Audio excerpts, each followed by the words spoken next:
नमस्कार, माझे नाव ओमकार नेमाने। मी टिटवाळा येथील गृहवासी आहे। मी टिटवाळ्यावरून थेट IIB पुणे येथे नीटचे शिक्षण घेण्यासाठी आलो आहे। माझे खूप पूर्वीपासून स्वप्न होते की मी डॉक्टर बनावे आणि या स्वप्नांना पूर्ण करण्यासाठी मी IIB याचा विचार करू लागलो। मी IIB याचा विचार नाही केला तर मी IIB पुणे येथे ॲडमिशन देखील घेतले। इथे आल्यानंतर अशी बरीचशी प्रश्न होती ज्याचे मला उत्तर भेटत नव्हते, पण IIB ला आल्यानंतर त्या प्रश्नांची उत्तरे मला भेटू लागली। IIBचे टीचिंग स्टाफ व नॉन टीचिंग स्टाफ खूप आम्हाला खूप प्रोत्साहित करतात व आमच्या पाठीशी खंबीर उभे राहतात। IIBचे कॅम्पस खूप मोठे आहे व छान आहे।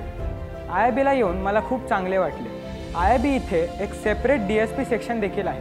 DSP सेक्शन म्हणजे डाऊट सॉल्विंग पॉईंट। तिथे प्रत्येक शिक्षक मुलांचे इंडिव्हिज्युअली डाऊट सॉल्व करीत असतात। IIBचे बेस्ट गायडन्स मला भेटू लागले आणि आता मला अशी खात्री होऊ लागली आहे की मी एक मोठा MBBS डॉक्टर बनेल। जर तुम्हाला देखील नीट व JEE सारख्या मोठ्या कॉम्पिटिटिव्ह एक्झामसाठी प्रिपेअर करायचे असेल तर माझ्या विचाराने तुम्ही IIBचा विचार केला पाहिजे। थिंक नीट, थिंक IIB।